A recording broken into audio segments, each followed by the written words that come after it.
Hello and welcome to the ninth episode of the Box2Box Podcast. It's been a couple of weeks since we've done one due to an illness. Gase unfortunately won't be with us today. He's still suffering from what we call man flu. But I'm still joined with Reza. How you doing, pal? You alright? Yeah. I'm alright, mate. I'm alright. Why, don't laugh at me. You always laugh at me. I can hear it in the voice, mate. That's why I could just hear it already. I know what's going to happen already.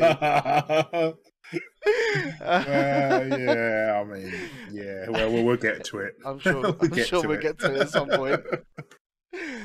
You good? Yeah, I'm good, thank you, pal. Yeah, I'm good, thanks. We might as well start with the fixtures that have just gone from the weekend. We'll start with the early kickoff on the Saturday. That unfortunately have to sit and watch this of Liverpool spanking Watford. Jesus, what do you think of it? I mean, Jesus, I don't even know what to say. Unbelievable. Yeah. They were something. They are firing. They were, and they looked really, really impressive. Yeah. I think I'm sure, I haven't made this up, I'm sure that on Sky Sports, they have the feature before the games every weekend. And I'm pretty sure the guy who does that had this down as a draw. What the fuck? Is it 'cause Watford beaten 3-0 like 3 years ago. I think so. I think it was kind of like they can't possibly keep this up. They just steamrolled. They were relentless and they were impressive. You look at them and they have such a great balance to that team, and everyone works so hard for the team. Yeah. And it is impressive, unfortunately, and painful. It is. I mean, it's good to watch, and Salah is he's on fire at the moment. He was unbelievable just for him as well. Unplayable at times. And then obviously Firmino getting a hat-trick, which is unheard of. I think he's done it once before, to be fair. They were all tap-ins. It's they were all tap-ins. It's not his forte, but no, just an all-round impressive team performance. I thought Watford would offer a bit more, but they just really didn't. They looked defeated before the game had even kicked off. Just didn't. Yeah, I understand what you're saying. I think obviously Liverpool's first goal was quite early as well, wasn't it? Yeah, it was. 8 minutes. So it's I mean, when you play a team like Liverpool, you need to be proper up for it from the minute go.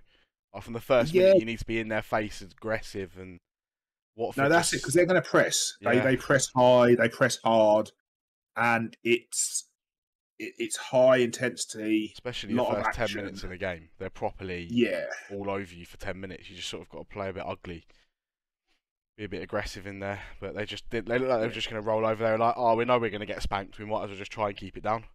But it didn't even do that in the end. They were getting spanked 5-0. It's everything you didn't want to see from being a Man United fan, really. The only saving grace was that City still won as well. So that's the only saving grace there, really. But no, I say fair play to Liverpool. It was an impressive result, an impressive performance. You can't take anything away from them, really, other than, as I say, I thought Watford would offer a little bit more, but it is what it is. Liverpool were impressive. They're very good. Right, so we'll move on to the next game, which was Villa versus Wolves. I've never seen a game in my life that to the 75th minute it was all Villa, and then Wolves were like, "Oh, I might as well start playing now." Well, Wolves had a little bit. I mean, up to that point, to be fair to Wolves, aside chances aside, they play quite nice football. It's quite pretty at the moment. Quite like nice little interchanges, bits of interplay. It's quite nice, but I mean, Villa will be looking at this and wondering how this happened, because none of Wolves' goals were particularly good either. No, they were so sloppy. And it's just, I didn't listen to Dean Smith's post-match, but I can only imagine what it was like because it was just Villa threw this away. Yeah, that's what I say. Away. That it was theirs until the 75th minute, and then they just, I don't know what happened to them. I watched the extended highlights of it. I literally don't know. They were playing very well, and it's just like almost as if they're just, well, we've won this. It doesn't matter. Yeah, I think there's probably a little bit of that. And obviously, I mean, but Adama's run was impressive. That was what was the score at that point? I can't remember what the score was at that point, but 1-0, I think. I think it was 1-0. Yeah, I mean, his finishing's terrible. That's the whole reason why I don't think Adama Traore is at a big club.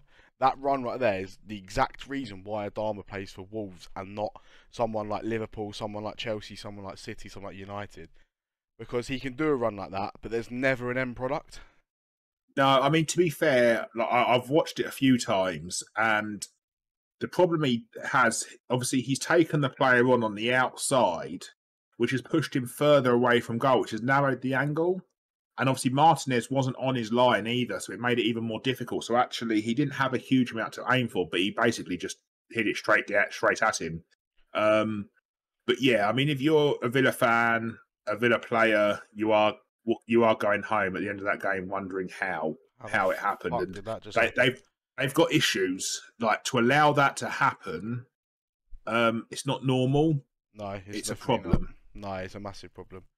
I was tipping them to do quite well this year, and I thought they would.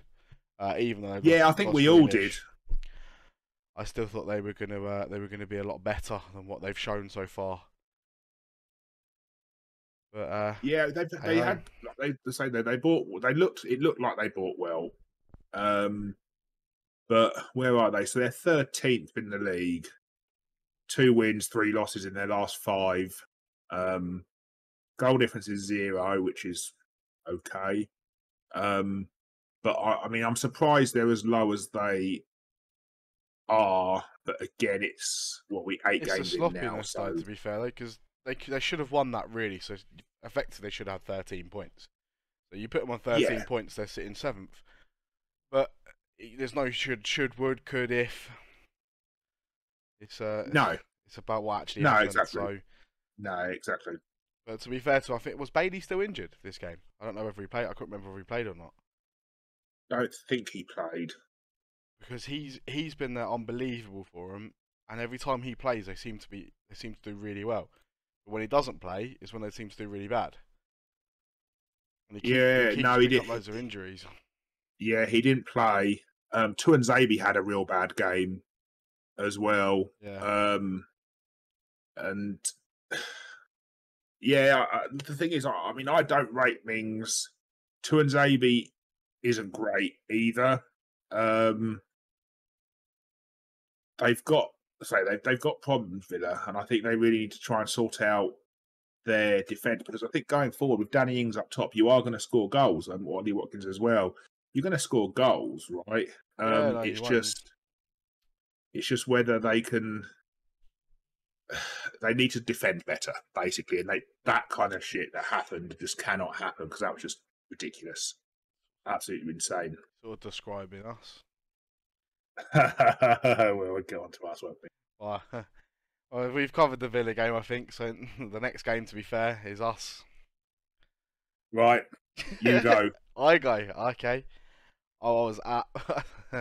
Unfortunately, I seem to work every single time we play anyone on a weekend at the moment. So I obviously don't see it, and then I see our group chat popping off.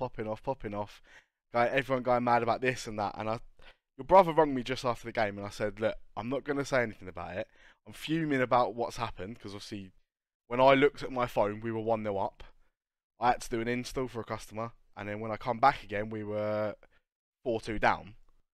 I'm like, how the fuck has that just happened?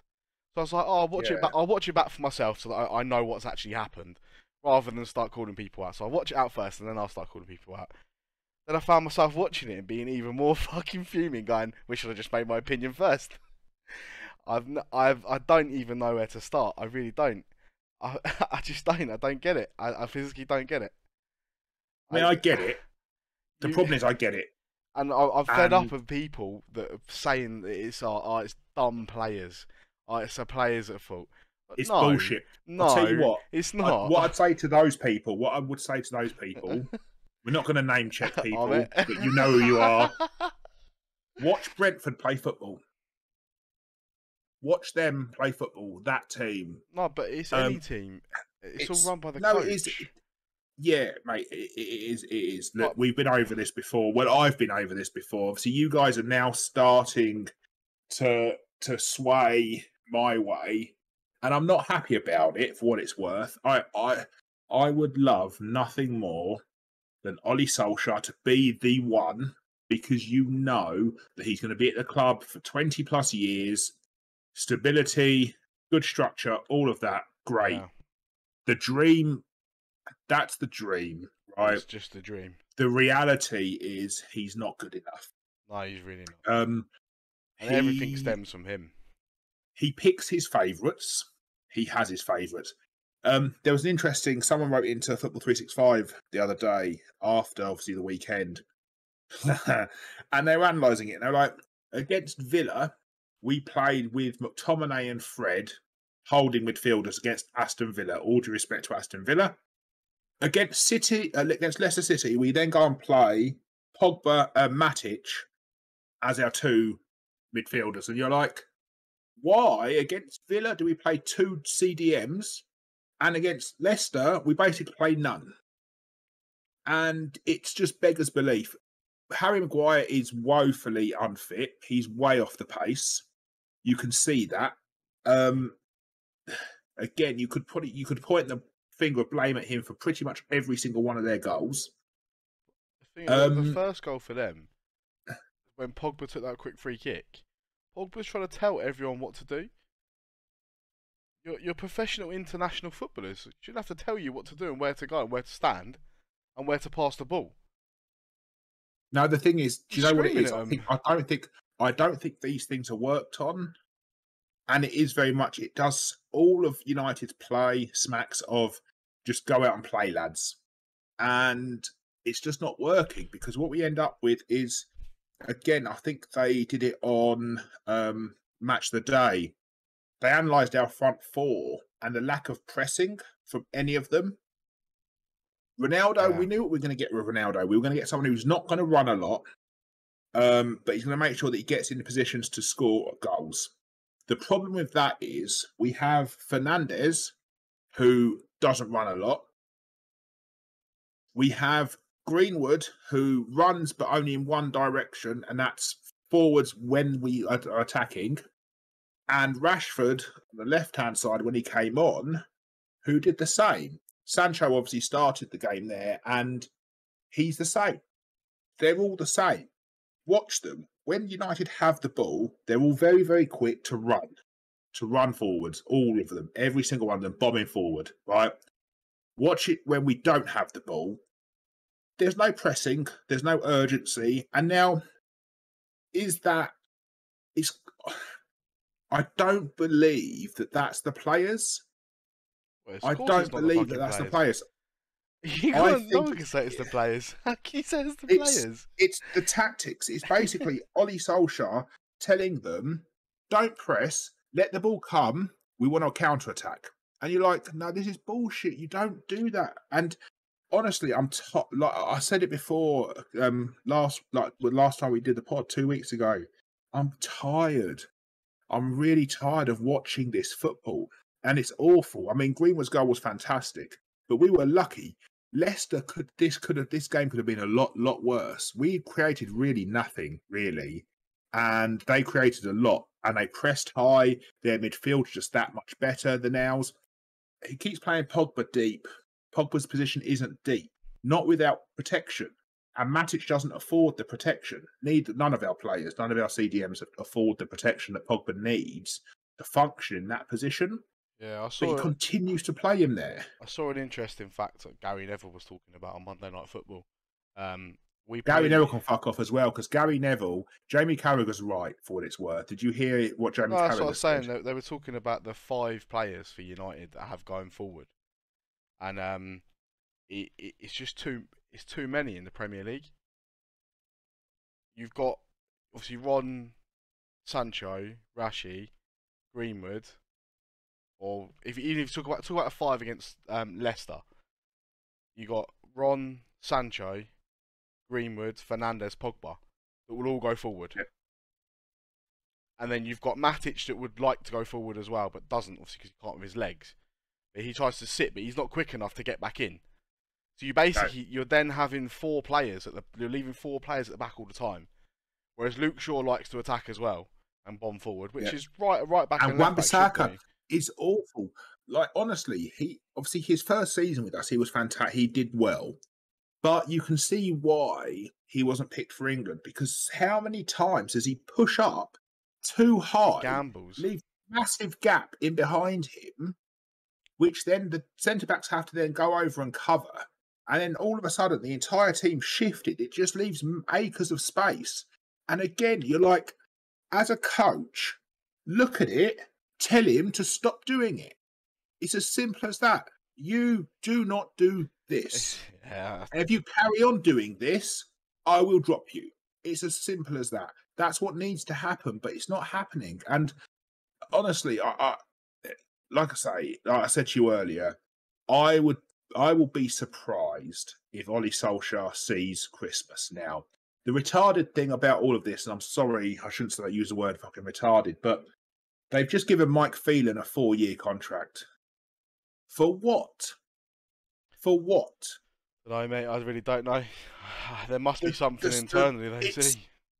It's just grim, and I feel sorry. Do you know, I feel sorry for Cavani in all of this, because he does press from the front, and he does put in a shift. And obviously, it's difficult now because you can't leave Ronaldo on the bench. You can't not start Ronaldo, but you can't also put Ronaldo in a different position. No, I saw loads of people saying they should put Ronaldo wide left. It's like he's not a winger anymore. He doesn't run. He doesn't run. He doesn't put a shift in. I mean, look, you can afford to put him up front because you don't have to put a shift in necessarily. If you don't play that way, you don't play that way. But the players around him still have to put a shift in, and none of them are doing it. Not one of them. Fernandes is starting to really frustrate me as well, because I don't really understand what he does anymore. Because all he seems to want to do is score goals. And you're like, mate, you're a playmaker. You're a 10. Play the 10. That's your role. Yeah, your role is not to be bombing beyond the fucking striker. It's not what you're supposed to be doing. Stop doing it. And I just think that Ollie lacks control. He lacks discipline. And he lacks any sort of tactical knowledge, ability to actually look at this and go, do you know what, this is a problem. The thing that worries me though is that I look at it and I go, who's to replace him? I don't give a shit, mate. Look at Palace, right? We thought that Patrick Vieira was going to be the worst manager in the Premier League right now, and he was going to be the first to get the sack, didn't we? Yeah. Look at him. He's got a very young team. And we're a young team as well, to be fair, mostly. No, and this is another thing, actually. Young players are very inconsistent. They could be unbelievable one week, and next week they'll be rubbish. Yeah, they can be. But at the end of the day, as long as they're putting in a shift and there's growth and they're going to gain experience from all of those experiences, they're going to gain experience. My worry with United as well is Solskjaer talks about the United way. How many youngsters has Solskjaer actually brought into the team? Oh, yeah, none. It's literally none. Did he let Greenwood in, or was Greenwood there with No, Jose? Greenwood was already there, wasn't he? Greenwood was Jose. Pretty sure he was Jose, wasn't he? The thing is as well, Greenwood's obviously he's one of those talents who you're just like, wow, he is impressive. He doesn't bring youngsters through either. And he's looking at this and going, this isn't working. He must be looking at it and going, this isn't working. Well, why don't you try one of them? They can't be any worse. I'll tell you one thing they're going to bring is fucking energy. Stick them in midfield. They're going to bring energy at least. We don't have anything. We offer nothing. We're toothless. We're spineless. It's awful. It's just, it's grim watching us. And like I say, I give up. I'm worried about Sunday. Really worried about Sunday because if they get the bit between their teeth, they could tear us apart. Well, I think the worrying thing was that when everything was against Solskjaer last year, in certain games, it was going against him, and you're like, all right, Solskjaer could get sacked if he doesn't start to pull something out the bag. Yeah, I know what you're going to say. That was the Leicester game the week just gone, and normally he pulls it out of the bag and somehow we win, but that was that game last year, this year now, and we got annihilated. Like, there were so many holes and so many things wrong that you can't just start with one of them. Like, I'm dreading tonight. I really am. I'm thinking I'm off work. I'm not looking forward to tonight. I'm off work for once. So I'm like, I can actually watch the game, and I'm like, I wish I was working. I don't want to watch this fucking shit. I don't want to watch these players trying to play football. None of them can fucking play. And I'm sitting there thinking, I'm looking at panel shows and going, I'll take Paul Scholes right now. Ian Pace is 2013. I'll take him. Better than our whole midfield put together. Yeah, the thing is, do you know what? My issue with all of this as well is the fact that a lot of people are blaming basically blaming the midfield. And here we go. So he's gone, mate. He's gone McTominay and Fred. Excuses are now over. Excuses are now done. Tonight. And that's it now. Excuses are over for me now. I've had enough of them. Last year, I half stood for it because I felt like we didn't have a winger, we didn't have a centre back, decent centre back. We had Cavani, but we didn't have a proper striker that will score for us all the time. And we didn't have a midfielder. We've got three of those. One of them's we've got one of the best defenders of our generation at the back. We've got one of the best talents in Sancho, and we've got Cristiano Ronaldo, the return of the fucking Mac. There's no more excuses now. There aren't. And I think he knows that, and I think that he is starting to feel the pressure. And I think he must look at the next few games. I think it's up until the end of November. Oh, we're fucked. Yeah, we're fucked. And just be thinking, shit, because we've got Liverpool next weekend, City, and then we've got Spurs. No, it's Spurs the weekend after. Oh, okay. Then it's City. Then we've got Watford. We've got Villarreal away. We've got Chelsea. I'm just looking at Prem as well. And then we've got Arsenal on the 2nd of December. And then I think, then we've got Palace on the 5th. So basically, up until the 2nd of December, it is a nightmare. The only team in there that you're like, oh, okay, is Watford. I mean, like I say, I'd be very, very surprised if he sees this period through. I'd be surprised if he sees November. I mean, I hope that he doesn't.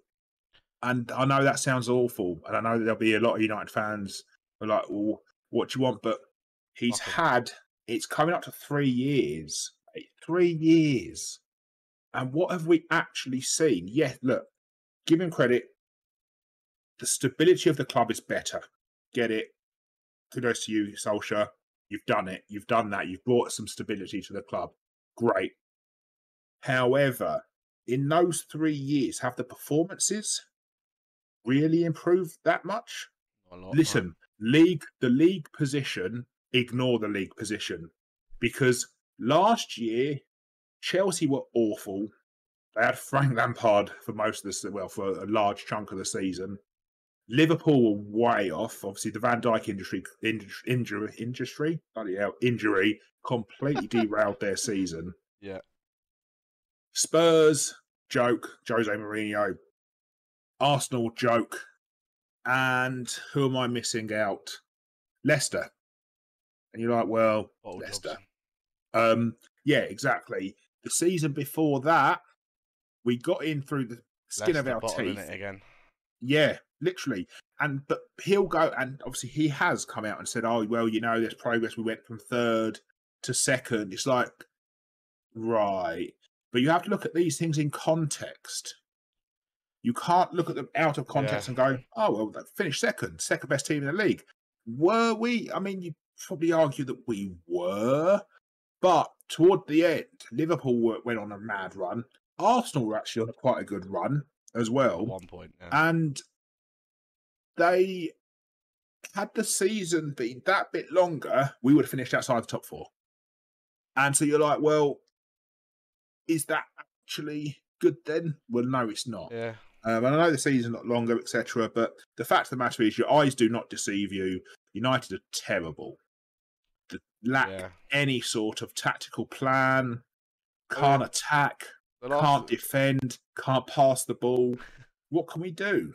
We're happy though, and that's it. That's all that matters, right? We're happy. Apparently, according to Warmir, he'd rather have this than someone like Jose Mourinho, where we might win a few things, but everything's hell. It's like, no, mate, I'd rather win something at the end of the day, because winning breeds winning. The fact of the matter is, Jose wasn't backed in the transfer market, and he had a hissy fit.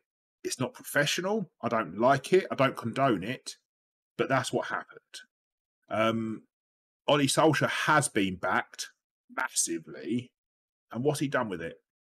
We lose 4-2 to Leicester City. No, he's not done what he should do with what we got. But last thing I'll say on United before we move on, I remember Ollie when he first got the permanent job. They said, "What's the person after you going to have?" And he said that the person after me will have the club in a better state than it was when I received it. It's now that point. Yeah, no, and listen, like I say, it's not taking anything away from him there. He's done well from that perspective. He's now got to go, okay, I've done everything I can with this club now. Give it to the next person that's going to take it on their way, and that's going to make it where it should be. Yeah. I mean, the thing is, what's frustrating, you look at because although some of the signings have been great, some of the signings, we spent 40 million on Van der Beek, who could pass rings around most of our team, yet he doesn't play him. Why doesn't he play him? Is it because he can't find a space for him? Surely not. We just lost 4-2 to Leicester. Diallo, we paid 37 million for that kid. Where is he? Yeah, I don't even know where he is. He's injured. Is he injured? Yeah, because I thought he went on loan. No, he was meant to go on loan, and then he got injured the day before his loan was going to start. So he was playing for United in the reserves on the second to last day of the transfer window. Went to go on loan to a team, and as he went to go on loan, he got injured in that game, so he couldn't pass the medical. So he had to stay with us, and he's still injured, as far as I know. Yeah, fair enough. Anyway, we'll move on to United. Tragedy. Yeah. We'll be there forever otherwise. So unfortunately, we have to move to the blue side of Manchester. Man City, comfortable win over Burnley. Burnley had a couple of chances though. Yeah, they did have a couple of chances. The City defence can be got at. I think one thing that this game showed, because there were a couple of moments where the ball kind of just bounces around and no one's really that sure of themselves. They didn't have Diaz this game, did they? It was Laporte and Stones, wasn't it? Yeah. And obviously there was no Edison in goal either. That's the reason why. And that Stefan, he made a couple of good saves though. I thought he played well, what it's worth. But yeah, it was pretty easy. You look at City, and again, they know what they're doing. They know what they're trying to do, and they have absolute belief and faith in one another to do what they need to do. Yeah, them and Liverpool, obviously the two form teams in the league. When do they play each other again? It probably won't be till March-ish. Or maybe start of the year. It won't be this side of. It won't be 2021. It'll be 2022 when they next play each other. Yeah. But yeah, no. So it won't be for a while that game. But yeah, I think City just did everything they needed to do. The one thing I'll say about Guardiola is his team won, not ugly, but they just pull a win out no matter what. Doesn't matter who they're playing against, they win. They can play against the physicality that is Burnley, and Burnley just want to be physical against you. They don't want to do anything else. Like anti-football Burnley, and they're still getting wins, which is really good. So, I mean, There's nothing really more you can say about him. Bernardo Silva had an unbelievable game once again.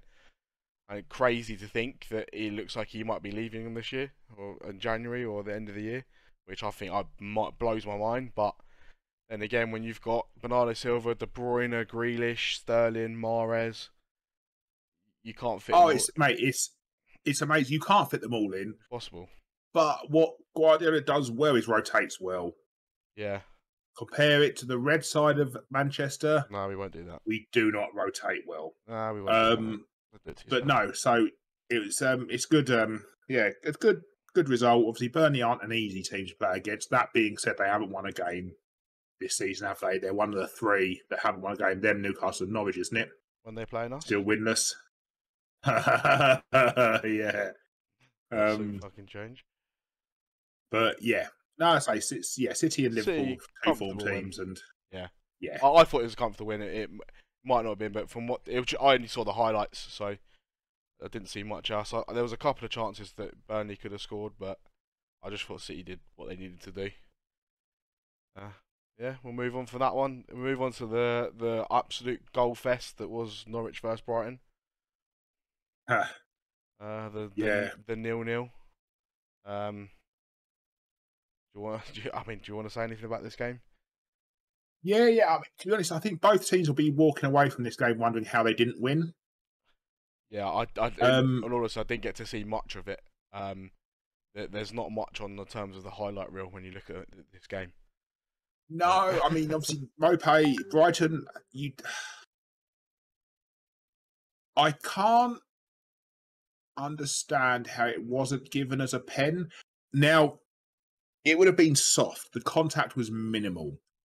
And that's the only reason I can think that it wasn't given as a pen by VAR. VAR not asking the ref to even have a look at it was maybe because they didn't feel that the ref had made a clear and obvious mistake. Yeah. That's the only thing I could think, because there wasn't a huge amount of contact.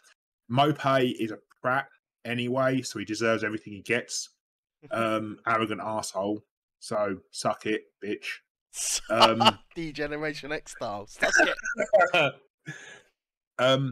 But no, I say both teams had chances. Both teams had good opportunities. Did you see Trossard's shot? I didn't actually, mate. No, it didn't show it on the highlights. Go back and have a look. I'll go back and have a look. Trossard's shot. Yeah, good. I'll have a look at that. Good effort. Decent effort. But yeah, ultimately, I think both teams will be disappointed with a draw. But on the balance of play, I think draw's probably the fair result. I can't believe Shane Duffy, cast aside from Brighton, sent to Celtic because they didn't think he was going to ever play for Brighton again, and now he's star man for him at the moment. I think he got man of the match Saturday. Oh, did he? Yeah, I couldn't believe it. I was like, goes from someone who Brighton didn't want, said they weren't good enough for him, and he goes to Celtic, comes back, and now he's their best player. God knows. Good luck to him. But yeah, I mean, I suppose that covers the 0-0 draw. Not much you can really say about that. The next one we move to, I believe it's still on the Saturday, Southampton versus Leeds. Yeah. Leeds are shit, mate. Yeah, I know, mate. Yeah, I can't believe how bad they are. I was watching this game going, how are Southampton not 3 or 4-0 up? Like, Southampton be disappointed with 1-0. Yeah, I know, yeah. I was sitting there and then your best mate almost scored at the end for Leeds. Yeah, Dan James. No, he didn't almost score. To be fair, his pace is unbelievable. He just has nothing else.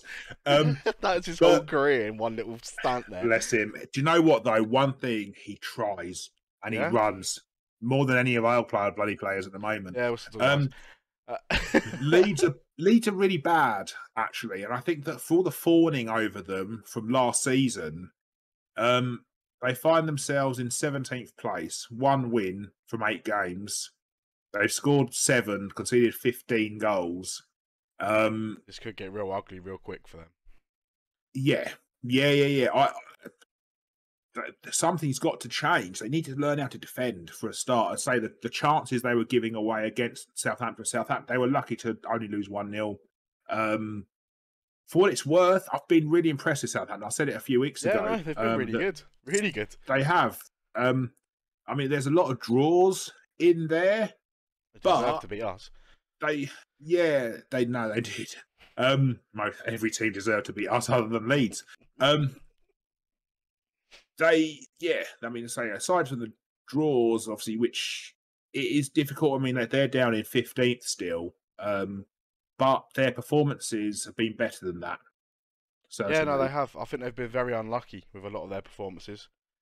They could have easily come away with a few more points than that. It could be a little higher up the table, but it's just the way it is. If you don't win games, you don't win games. You don't get points, do you? So.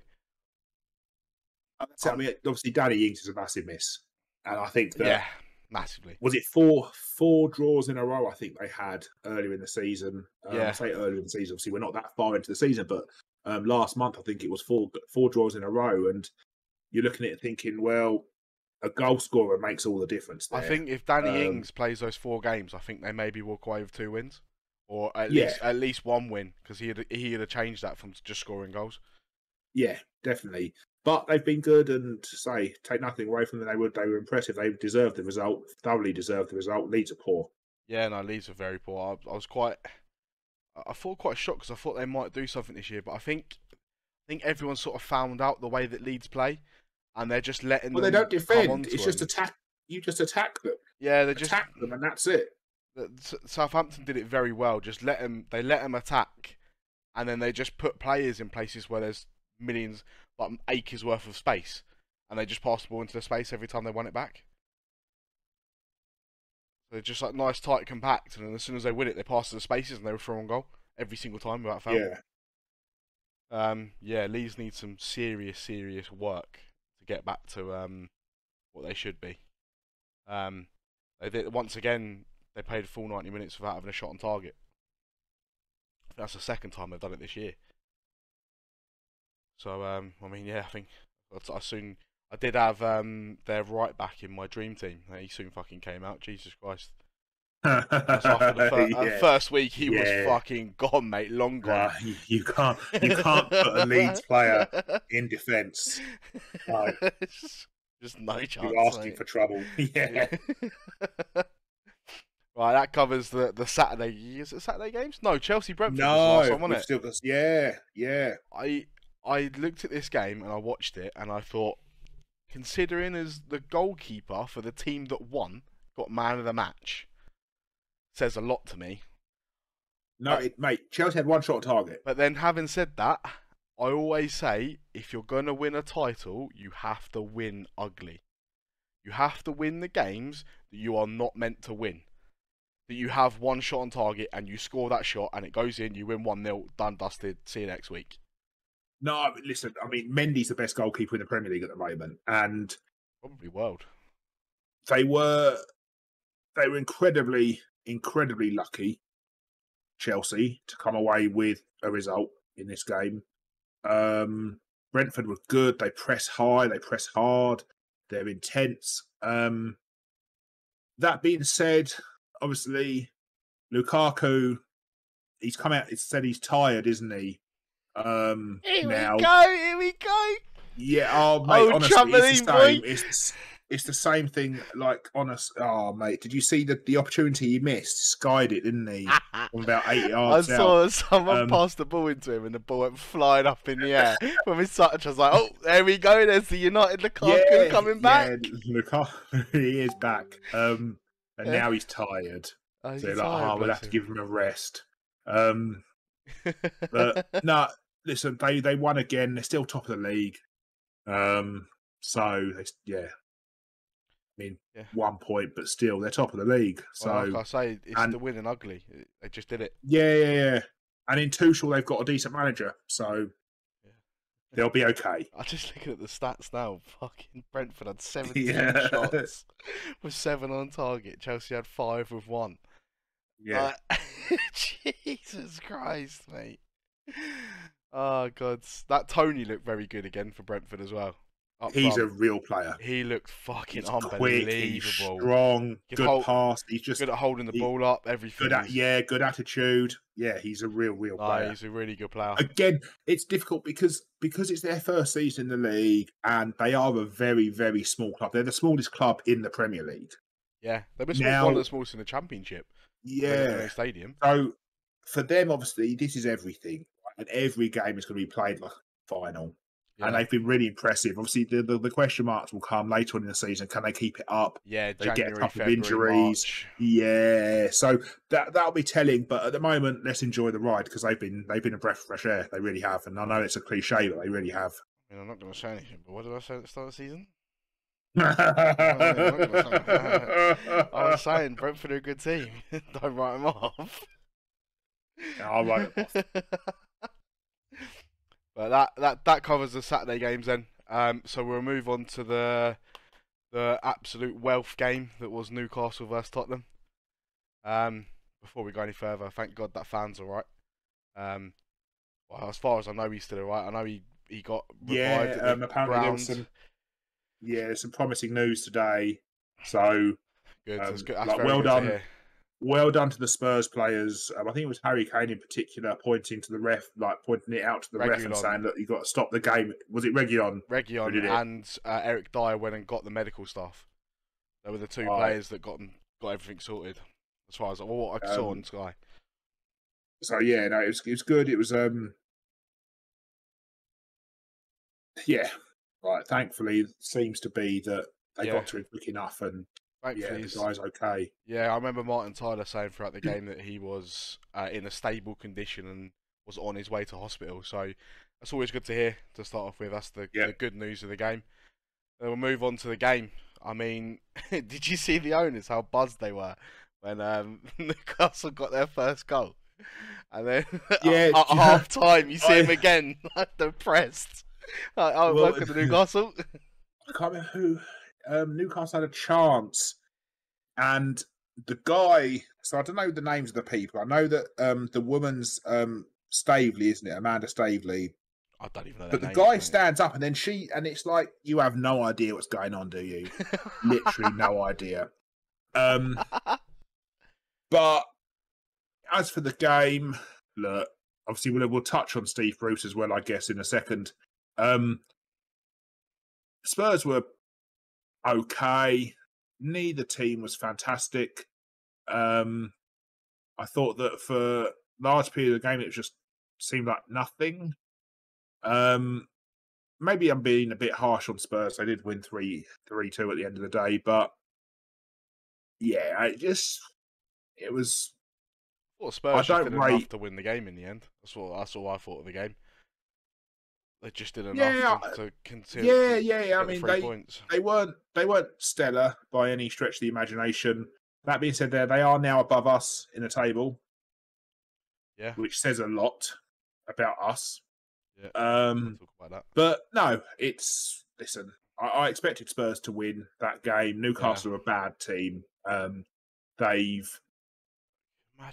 touch on Steve Bruce now. They get relegated. He could be hilarious. Steve Bruce has been really unfairly treated. Really unfairly treated. Like, he's being blamed for things that are not his problem. Like, it's not him. It's not him. Mike Ashley left that club to rot. Yeah. There's been basically no investment. For Bruce to have done what he's done has actually been a minor miracle. And obviously they've sacked him today. And didn't he leave? I thought he left. Today? No, I mean, I've heard he left of mutual consent. No, because I heard they sacked him. It'd be interesting to hear whether they have, because if he left by mutual consent, it means that he'd get less money. Yeah, he has. It was like £8 million. Manager Steve Bruce has left Newcastle by mutual consent. Oh, is that because earlier on Sky Sports it said sacked? That was the headline. BBC report. No, see, I mean, on Sky Sports it says Newcastle sacked Bruce. God knows then. So, yeah, it's Newcastle new owners have sacked head coach Steve Bruce. Oh, Jesus. So, BBC a little bit unfair because ultimately it's kind of a chicken and egg situation now with Newcastle, because obviously they need to go and invest.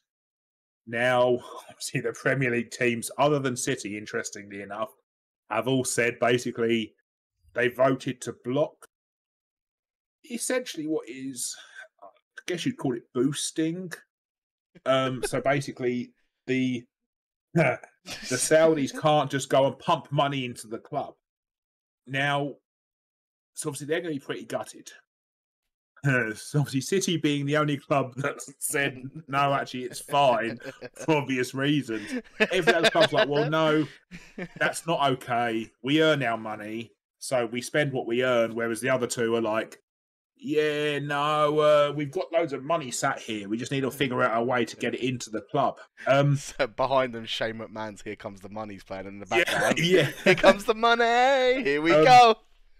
But it's been voted against, so essentially they can't. Yeah, boosted financial doping. I think is the more appropriate terminology. They can still spend 90 million from what they've earned. I heard 200 million. 200, geez. 100 that still doesn't get you a lot, mate. That still doesn't get you a lot. Especially now they know who they're owned by. So no, every player is exactly 20 million more than what they were. Oh, before, mate, we should get in there. Bailly, Lindelof, Martial, 200 mil Lingard, for the lot. You can have it. Matic. Be like, here you go. You can have like 5 or 6 players here. 200 milli. That's your team, mate. It's your team. But then you need a manager in place. But then the manager needs to believe that the teams, the owners are committed to spending the money. A rumor that Antonio Conte was linked, but he doesn't want to sign for him yet because he's worried. He wants to sign for United basically, and he's trying to hold out for Solskjaer to be sacked.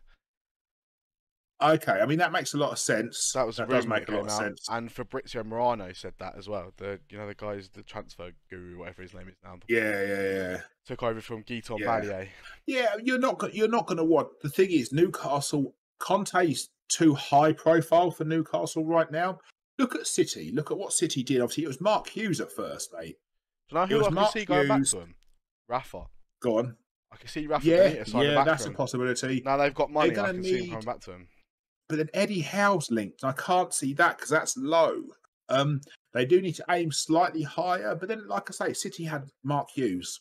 So, yeah, who knows? But Conte's just too high profile for that team right now. There's no way because Conte likes a team that's already fairly established. Newcastle aren't that. That's why. So I can't see him. Isn't it? Really? Yeah. He likes a team that's almost there, and he just needs to come in and make a few tweaks and a bit of organisation, then he goes. That's what Conte does. Newcastle aren't that. So, yeah, I can't see him going to Newcastle. Eddie Howe, I don't think would be necessarily a good appointment. Benitez, possibly, but I can't see him going. I don't know, maybe. We'll see. We will see.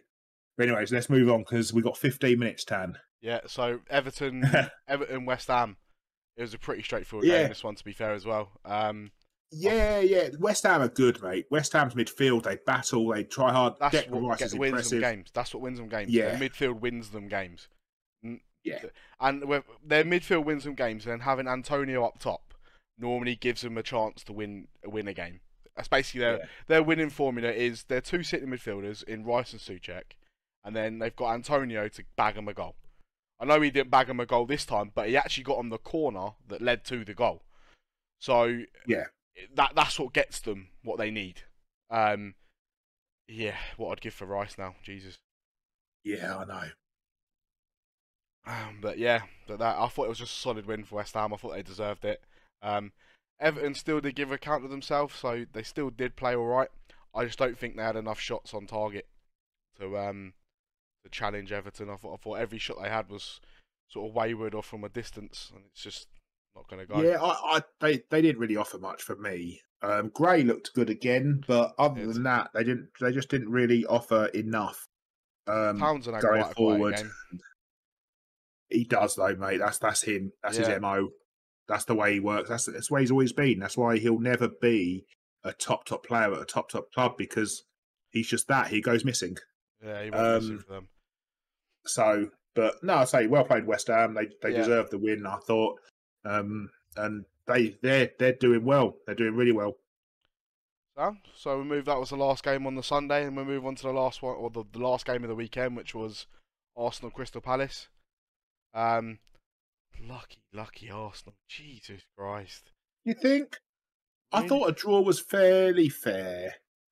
I thought Vieira was a bit when he said, "Oh, like they deserve." I don't. It's difficult. I thought Arsenal had a few chances. Palace had some chances. It was just, yeah. I mean, Arsenal fans will probably look at this and go, "Oh, we're back." You're not back. You're still shit. But there's the thumbnail. Oh, yeah, what, you're not back. You're still shit. Yeah. But no, I mean, maybe Palace feel like they were a little bit unlucky. And I know the stats don't tell everything, but when you look at the stats, it's pretty even. I thought a draw was a fairly fair result. Just 95th minute of the game. You think you're just trying to see the game out. Yeah, yeah, mate. Like, you're always going to be gutted when you concede a goal that late. Always, but it happens. It's football. It happens. I don't necessarily think that means that Arsenal didn't deserve it. Like, do you know what I mean? It's just, yeah. I'm looking at it in the entirety of the game. I thought a draw was fair. Yeah, fair enough. I think to give an honourable mention to Edouard. I think he was class for him. I think he played really well.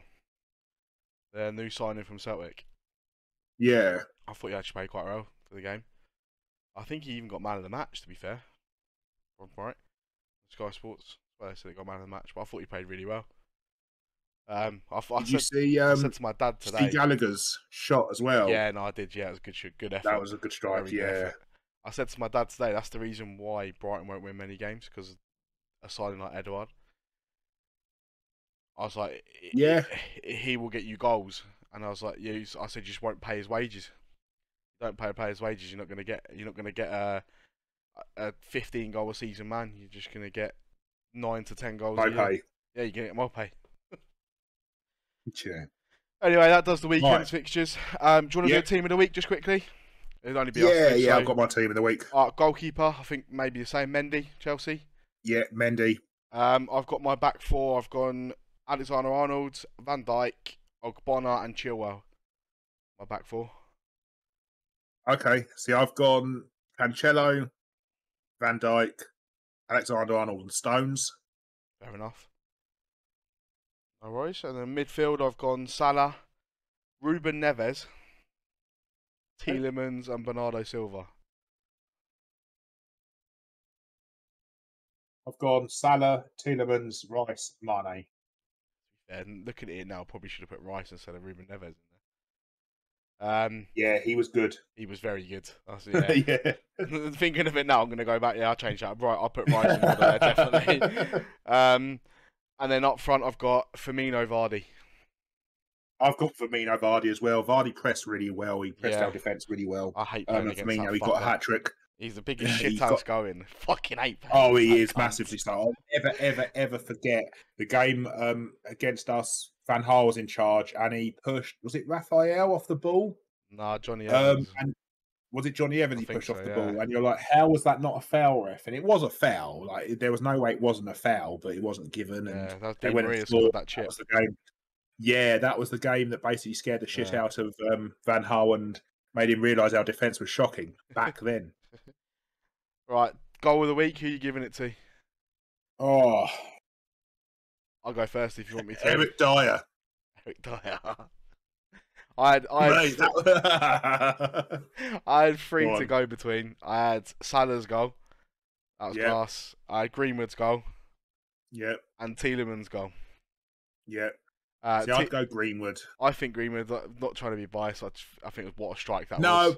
No, mate, fuck it. We've got to give ourselves something. Yeah, it was still a good goal, though. On his cutting on his left and smashed it into the top bin. Yeah. So no, it was a good goal. Salah's goal. Do you know what? Salah's goal. Poor defending.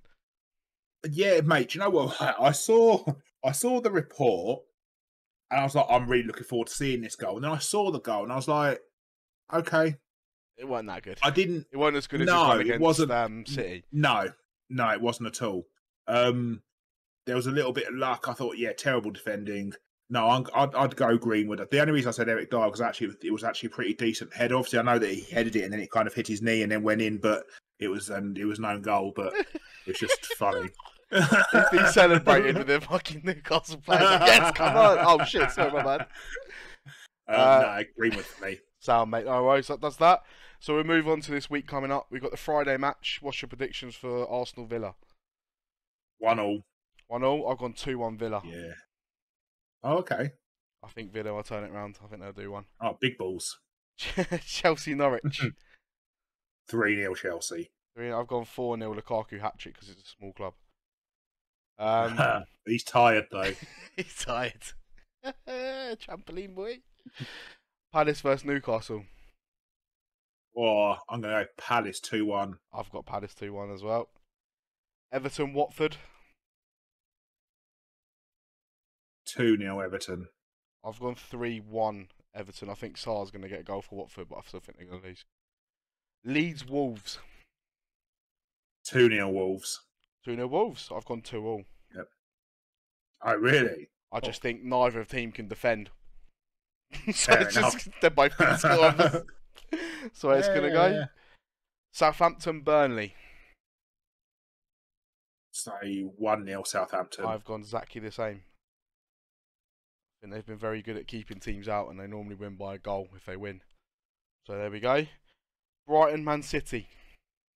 3-0 City. Brighton. Fucking hell. 17-1 Man City. Yeah. Is that your dad's prediction? I've gone 2-1 City. I think it'd be quite a close Okay. game. Brentford Leicester. This is a On tough the one Sunday. to call because up until us, Leicester weren't great. They were winless in 5. I'm going to go draw 1-1. I've got 1-0 Brentford. And my reasoning behind it is Thingy are playing on Thursday. Leicester are playing tomorrow. Which will probably be the same time this goes out. So I just think that they're going to be fucked going to Brentford, and Brentford are actually quite a good team and will press you high and will get you working a lot. And if you're knackered from your Thursday night game, teams don't normally perform the best on the Sunday after the Thursday. It's quite a hard thing. Yeah. So I've gone Brentford. So on that one, then West Ham Spurs. 2-1 West Ham. I've gone the other way. Ooh. I think for some reason I just think Harry Kane's got into his own now, and I think he's going to start scoring. Go on. What you gonna say? So I hope not. Ah, fair enough. And then we finish with the last one of the weekend. One we're not. Don't want to do it. To. United Liverpool. Don't want to do it.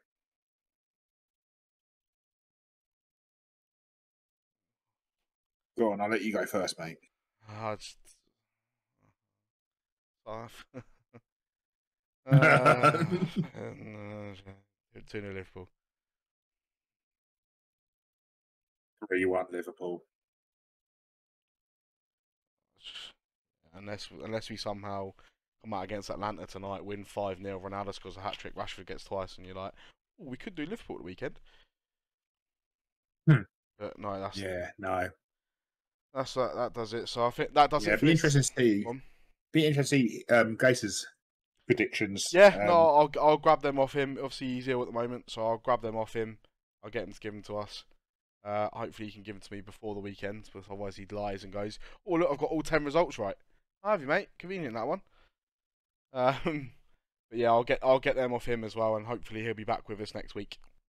But that does it for this week's episode. Had fun, Rez? No, mate, no. It's difficult, isn't it? It's difficult coming on here and talking about United. Very the difficult. Positive was there were some good games this weekend, some really good performances. Yeah, and there was. Just unfortunately, it just wasn't us. So yeah, things will get better once he's gone. Once he's gone, yeah, Ollie out. Yeah, Ollie out. So thank you for listening to the Box2Box podcast. If you like what you listen to, or you like what you're hearing, should I say? Who doesn't? Who doesn't? Yeah, who doesn't? Give us a like on the video on YouTube. Subscribe to our YouTube channel.